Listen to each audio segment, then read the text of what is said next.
Welcome to Ripple Effect Connection. I'm your host, Kristi Hujik. This podcast is all about bridging the gap between powerful messages and inspiring messengers. Our mission is simple: to spark transformative conversations that create a ripple effect of positive change in your life and the lives of those around you. And that includes in the gym. So my good friend Megan Rupp and I are back with highly respected personal trainer and strength coach Mark Jesse for part 2 of our focus on fitness in the new year. Our first episode focused on fitness for longevity and aging gracefully, and now we're tackling one of the biggest challenges in fitness: how to create a routine that lasts beyond January. Whether you're just starting out or have struggled to stay consistent, we've got you covered. Mark will talk about the biggest mistake people make when starting an exercise routine. Naturally, if you have struggled in this department, you will want to know what separates those who stick with their goals from those who don't. We'll chat about the correlation between your workouts and stress levels. And what about soreness, friend or foe? This episode is packed with actionable steps and insights to help you build a sustainable, effective fitness routine that keeps you motivated and moving all year long. I guarantee if you listen closely to this episode and pay attention to Mark's wisdom, you will have everything you need to establish a quality relationship with your workout schedule. It is my honor to now welcome back to the podcast our good friend Mark Jesse. Mark, we had a blast talking about longevity and how important exercise and movement is as we get older. Well, guess what? It's important for everybody. And guess what? We're going to speak to the general population here that may be indulged over the holidays a little. And then they had that conversation of, okay, January 1st or maybe January 2nd, I'm going to hit the gym. I'm going to eat right. I'm going to get back on track. And they're either coming to us from a long break or they're starting anew. So let's talk about a plan for these folks so that we see them in the parking lot beyond January and early February. What are the most common mistakes you see people make when we're trying to get back in the fold and implement a workout routine? Yeah. So, obviously the new year is a huge time. Gym memberships skyrocket. People come in, training skyrockets, right? I think the biggest thing is like being realistic with yourself and where you're at and what you have been doing. More often than not, I see people going to the gym and, they have these lofty goals. I'm going to go into the gym 6 days a week. And, all of a sudden, week 1, they make it twice. And week 2, maybe they make it once. And then by week 4, they haven't seen any results. And, they get tired, they get frustrated, and then they stop.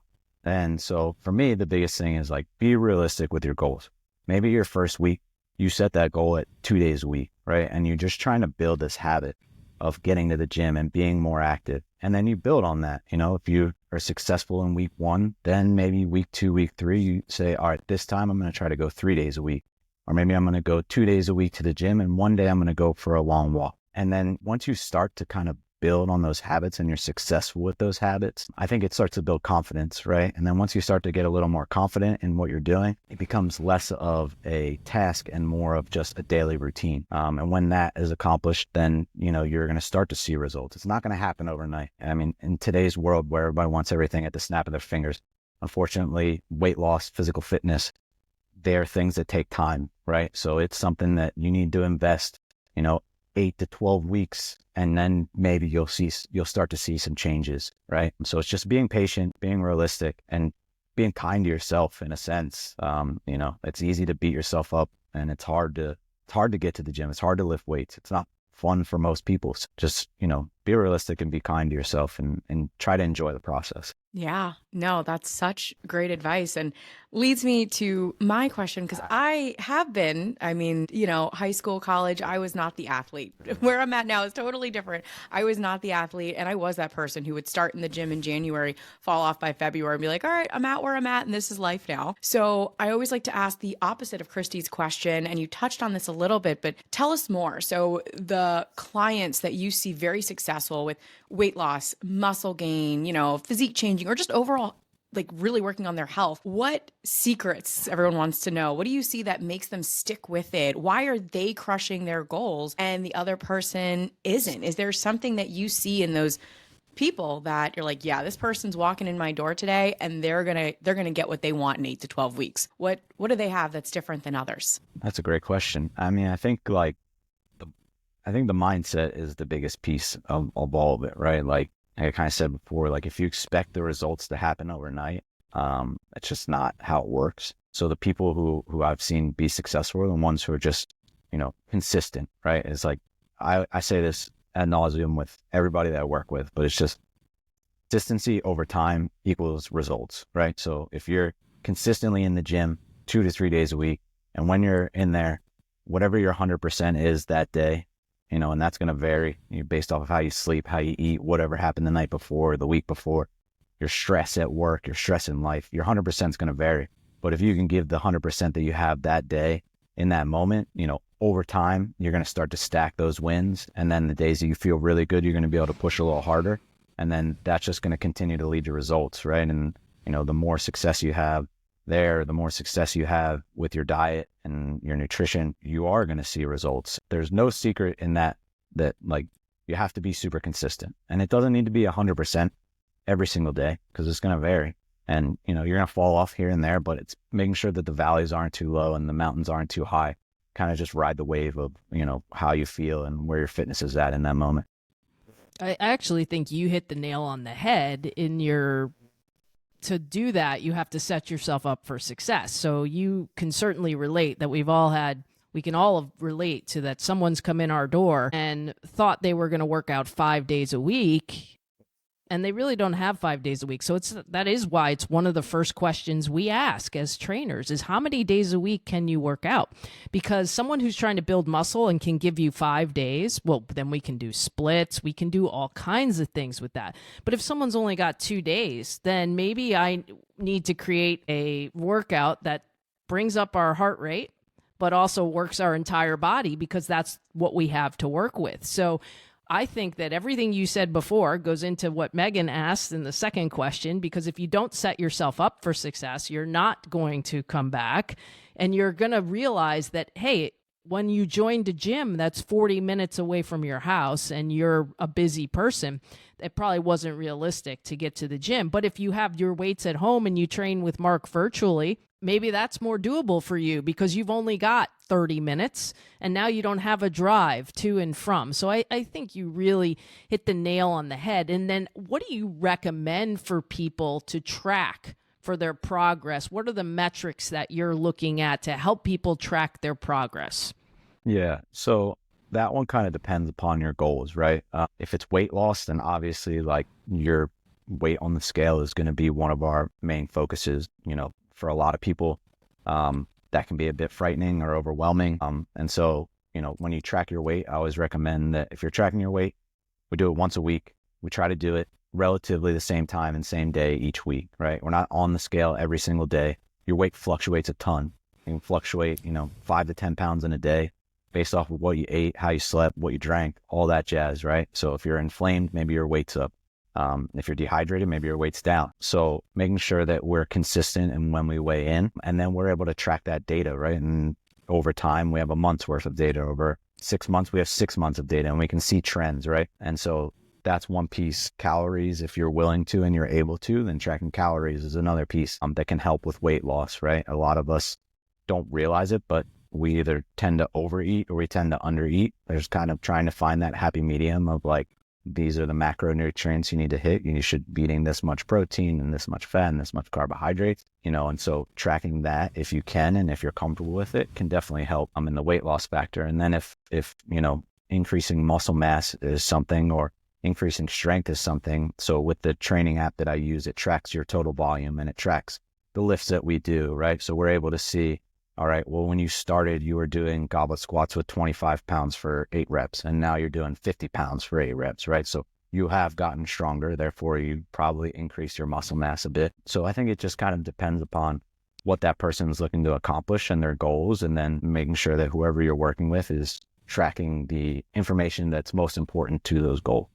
Yeah, and I think every single one of these questions, when I go to ask it, I'm like, man, it's so case dependent. But again, that is what gives us the flexibility as trainers to be able to tailor something for you and for what you need. So we have Jim Smith, let's say, who's gung-ho to work out in the new year, and Jim Smith suddenly is overtraining and pushing too hard too quick. What are the signs people need to look out for that they're doing too much too quick? Yeah, I think, in today's fitness world, you can go on Instagram and you can watch a million reels of fitness influencers who have the latest and greatest exercise out there, right? And I mean, I get it all the time. I saw so-and-so on Instagram doing this, and they say that this does this. And some of it's correct, but a lot of it's incorrect. A lot of it's not founded by science.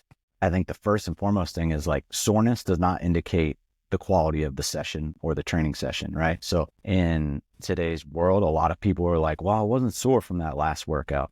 Well, if you've been lifting for a year, you really shouldn't be that sore from every workout. Because if you are, then you're probably under eating or under fueling, right? And if we're early on and you're just starting and you are like crippled and you're like, Mark, I couldn't get up the stairs. I couldn't get out of bed. I was so sore. Well, we did way too much then, right? So it's like, you need to make sure. I think soreness is like one of the greatest immediate feedbacks that I can get. Like you come in and you're like, I'm smoked. I'm like, all right, well, we're going to taper it back a little bit today. That's probably the biggest one. And then your energy, right? Like if you're working out week after week and you have zero energy, you're probably doing too much, right? Because like I always joke, I'm not like a personal trainer. I'm just a stress modulator.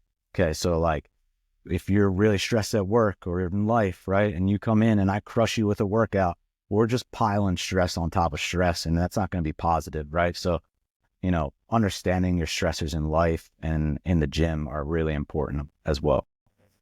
Oh, you are getting into dangerous territory of what we like to talk about, Mark. I'm very sorry for you because you just stress and under eating. Oh my goodness. I mean, that is what Kristi and I help people with on the daily, especially women. I mean, us as women, we think we eat less, we lose weight, but really it tanks your hormones. And then these women who are incredible, I'm like, hey, let's build up your muscle mass so that you can have, a higher resting metabolic rate. So your hormones are wonderful and thriving. And I send them to someone incredible like yourself who has them on this great regimen, but they're like, I'm just sore for like a week straight. And then I look at their calories and it's like 1,000 calories. And I was like, my toddler eats more than that. Like my toddler eats more than that. Like you don't have any bricks to build the building at that point, right? I mean, yeah.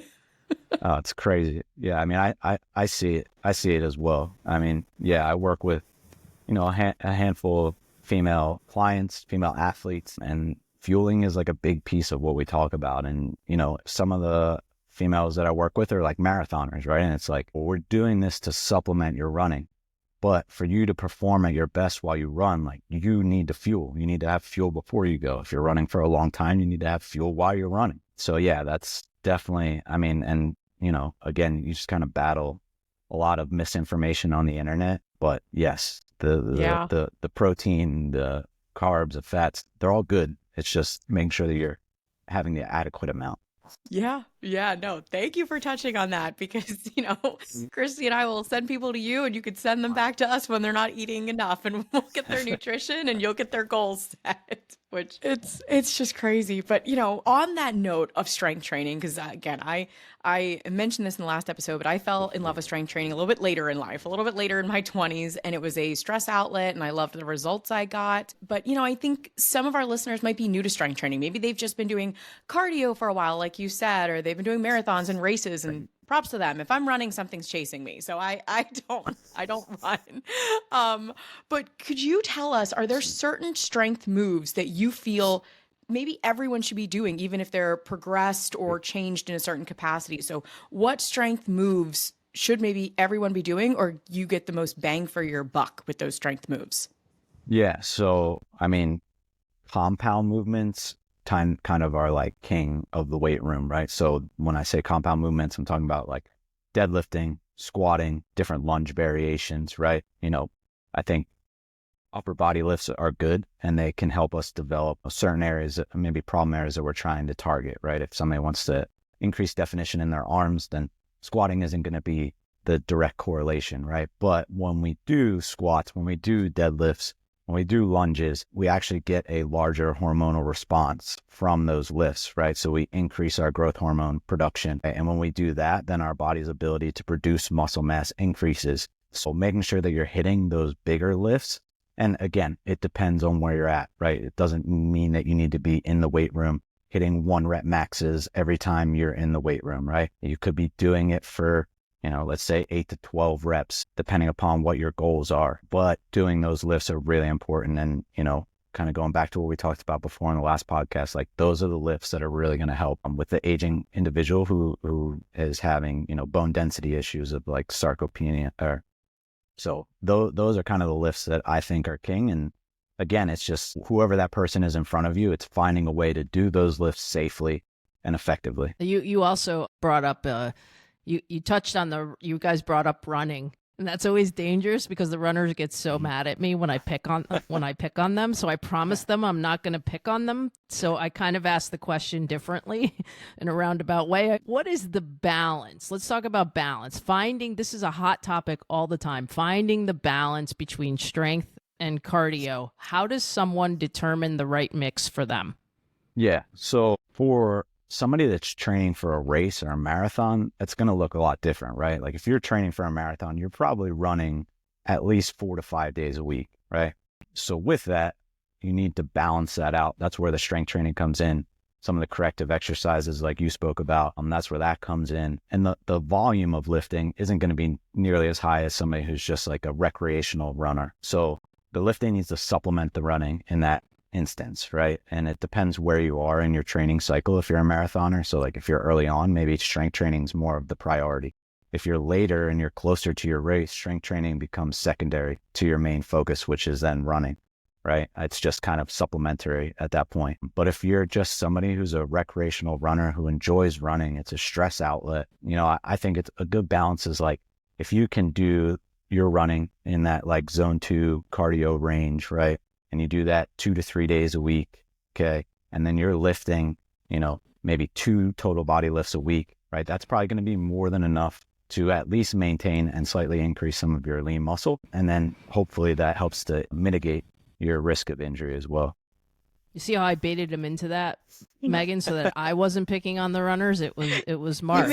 You set Mark up. I can't wait for that. I got him in trouble instead of me. I work with quite a few marathoners, and it's definitely a challenge because some of the running volumes are crazy. So as like a strength coach, you again like going back to being a stress modulator, like if you have a 10-mile run tomorrow, well, you're not going to get crushed in the weight room. It's going to be a pretty lightweight session, and yeah, we just got to really work on maintaining some of those qualities. Yeah, power to those runners. I was doing the Pittsburgh marathon relay every year, so I would do like 5 or 6 miles with a group who finished the rest of. And every year they're like, "Oh, we know Megan wants the shortest leg." And I'm like, "Yes, Megan does want the shortest leg with the least amount of hills because it was Pittsburgh." Yeah, I'm not a distance runner by any means. I've ran, I'm Philly, run the Broad Street 10-mile and done some Spartan racers back in the day, but I would much rather sprint and jump than go run miles and miles.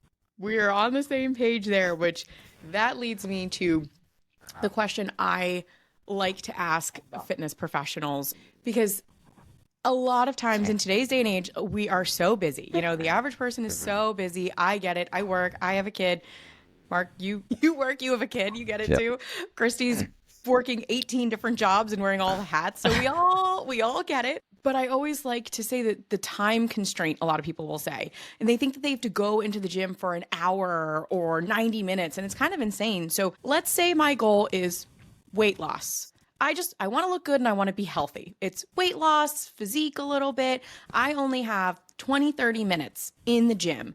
What are you picking for me? Strength, cardio, a mix, plyometrics? Like what am I doing in those 20, 30 minutes to maximize my time? And is it enough to see results? Yeah. So I think that it can be enough, right? I get this question a lot, like even to kind of build off that is like, well, what if I do, 10 minutes of lifting and then later in the day I do 10 minutes of cardio and then I do 10 minutes so then the issue lies is like, if you just break everything up, then you're probably never doing enough to create enough stimulus to create change, right? So it's like, if you have 20 to 30 minutes, bucket it all together, right? And give me the 20, 30 minutes that you have. And then it kind of depends on how frequently you have those 20 to 30 minutes. Is it 3 days a week? Is it 5 days a week? If it's 5 days a week, I think you can dedicate 2 to 3 days to strength training and 2 to 3 days to cardio, right? And the cardio doesn't need to be, I see this all the time, is like you go to a gym and there's classes going on and everything's high intensity, and kind of going back to the stress bucket again is like, if all the cardio you do or all the strength training you do is high intensity training, then you're just adding so much more stress to your body. And then from a hormonal response standpoint, you're not getting the adequate response to your body that you want to give you the results that you want, right? So, if you have 4 days of 20 to 30 minutes, 2 of those days should be low intensity zone 2 cardio, right? And then 2 of those days should be dedicated, maybe it's short total body lifts, right? We maybe pick 3 to 5 exercises. We do 2 to 3 rounds, and for whatever, repetitions we're trying to work on, whether it's strength or hypertrophy, and we're going to kind of channel that and do those exercises and push when we can. Yeah, for sure. I think that I've actually adapted more of and I don't do it obviously every day, but I like twice a week HIIT training feels right for me. So at least I'm trying some kind of movement like 7 days a week. But now, like Mark said, you'll tell someone, well, how often do you work out? And you'll say 6 days. And they'll be like, whoa, that's too much. But wait, I'm modulating. Like one day it's bar, or one day it's Pilates, or, I'm walking every day. I'm trying to get my steps in. I'm always moving something, but I've got to find the ways that are, because I think even as I've gotten older, I have to find the ways that were right for me. And it's changed over time. It's changed. Like I used to, when I worked with my trainer that taught me how to be a trainer, when I worked with him, we did 2 30-minute sessions a week. And let me tell you something, we get a lot done. 30 minutes. Those 2 30-minute sessions, we get a lot done. So what we would do is then we figured out a plan and we said, okay, 2 30-minute sessions, but we're going to do splits. And then I'm going to do the third day of the splits on my own. So if he worked, shoulders and chest, one day, or back and biceps another day, I'm working the ones he didn't in that third day, and we would switch it up all the time. So there's just so many ways you can do it. And I'm always a fan of something is better than nothing. I'm the queen of when I went on the road and I was tired, I do a 10 to 15 minute Peloton workout, not a bike workout. I mean like some kind of lifting or body weight, just to do something. Or I bring my bands with me and I do some bands. So I think our overarching thought is we're all concurrent that something is still better than nothing. Something is always better than nothing. Definitely. Yeah, I agree. I always say motion is lotion. So, the more you move, the better you're going to feel. Like you said, if that's 10 to 15 minutes and that's all you have, just try to maximize your time, whatever that may be, wherever you're at. When I worked in baseball, we were on the road a lot. So working out in a hotel gym looks a lot different than working in a weight room. And same, like, when I was in my 20s, I felt like I could do whatever I wanted and then I'd get the results that I want. Now I'm in my 30s and my training looks a lot different. I was really into Olympic weightlifting, and now I kind of shy away from it. I do other stuff that kind of has similar effects, but doesn't have the same wear and tear on my body. So yeah, it really, again, depends on, your age, your functionality, and where you're at and what you're trying to accomplish. Wait till you get to your 50s. Wait till you get to your 50s.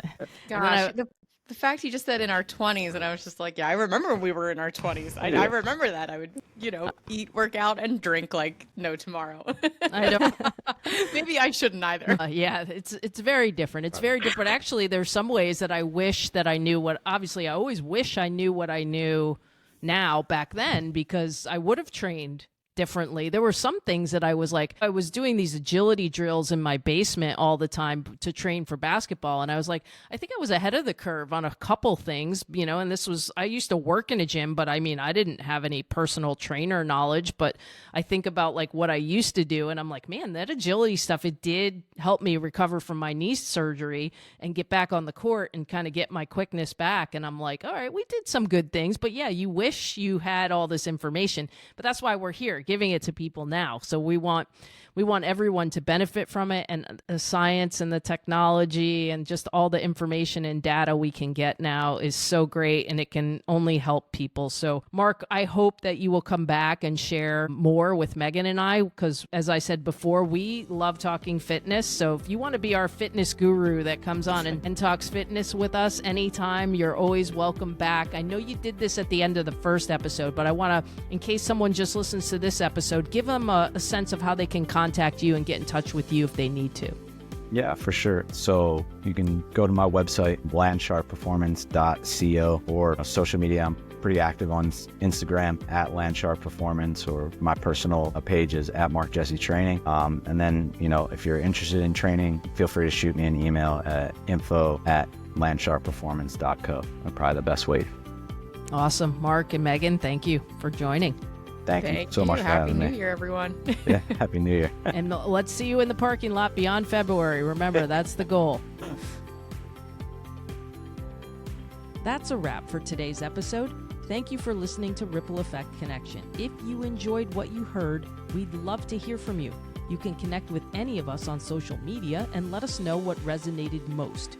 You can always find full show notes at kristihujik.com/podcast. Also, don't miss episode 29, where we share all the keys to fitness for longevity. It's packed with valuable tips to help you thrive at any age. A huge thank you to Mark and Megan for joining me today. We hope this episode inspires you and guides you in creating a fun, productive, and sustainable workout plan.